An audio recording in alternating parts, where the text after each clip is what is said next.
Hello friend, welcome back to my channel. আমার চ্যানেলে সবাইকে স্বাগত। তো তোমরা সবাই কেমন আছো? আশা করি সবাই ভালো আছো। তো আমিও ভালো আছি। আবার আমার একটু ঠান্ডা লেগে গেছে, তো এমনি ভালো আছি। যাই হোক, তো চলো আজকে আবার একটা ভিডিও নিয়ে চলে এসেছি।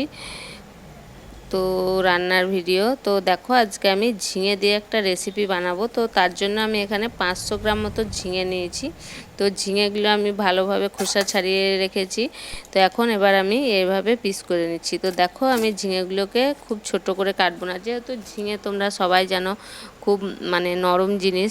একটু তেলে দিলেই নরম হয়ে যায় আর একদম কমে যায় ঝিঙেটা। তো ঝিঙেটা আমি ওরকম মোটা মোটা করে কেটে নিয়েছি। তো এখানে আমি মশলা করার জন্য জিরে নিয়েছি 1 চামচ, আদা নিয়েছি, কাজু বাদাম নিয়েছি 7-8টা, আর নিয়েছি কাঁচা লঙ্কা আর মগজদানা, আর 1 চামচ মতো পোস্ত, 4 চামচের মতো 1 চামচ পোস্ত দিয়ে ওইগুলোকে আমি মিক্সিতে পেস্ট করে নিয়েছি। তো চলো, এখন আমি ঝিঙেটা ভালোভাবে ধুয়ে রেখে দিয়েছি। তো কড়াইয়ে তেল নিয়ে নিয়েছি, 25 গ্রাম মতো তেল নিয়েছি কড়াইয়ে।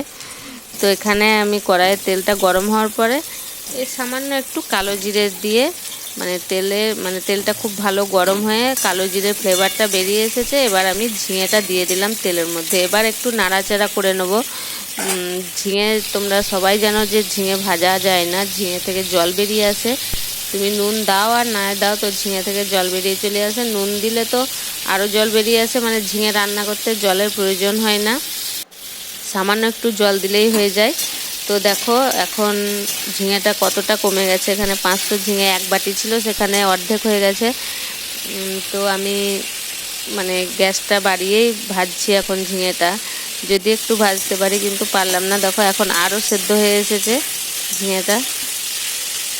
তো দেখো, ঝিঙেটা আমি ভালোভাবে কষিয়ে কষিয়ে রান্না করে নিয়েছি। তো দেখো, এবার ঝিঙেটা অনেকটা কমে এসেছে। এবার আমি মিক্সিতে মশলা করে রাখা ওই পেস্টটাকে এখন আমি দিয়ে দিলাম ঝিঙের মধ্যে। এবার আমি গ্যাসটা কমিয়ে কমিয়ে যেটা জিরের আদার যে গ্যাসটা থাকে কাঁচা, তো সেই গ্যাসটা এখন মারার জন্য আমি এখন ভালোভাবে আরও কষিয়ে নেব 15 থেকে 20 মিনিট ধরে।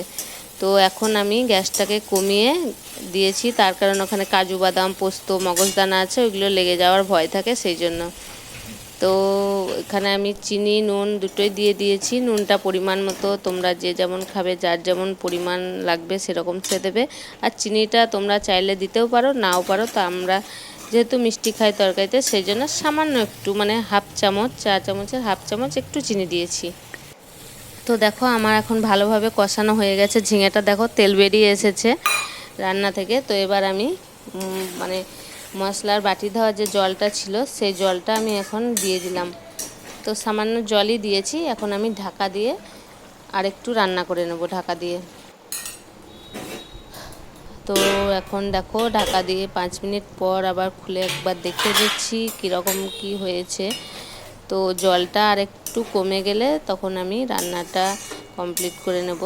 তো এখন জলটা এখন আছে, এতটা জল লাগবে না, সেই জন্য আরেকটু জলটা কমিয়ে নেব। তার জন্য আবার আমি ঢাকা দিয়ে আরেকটু রান্না করে নেব। তো দেখো, জলটা আরেকটু কমে গেছে।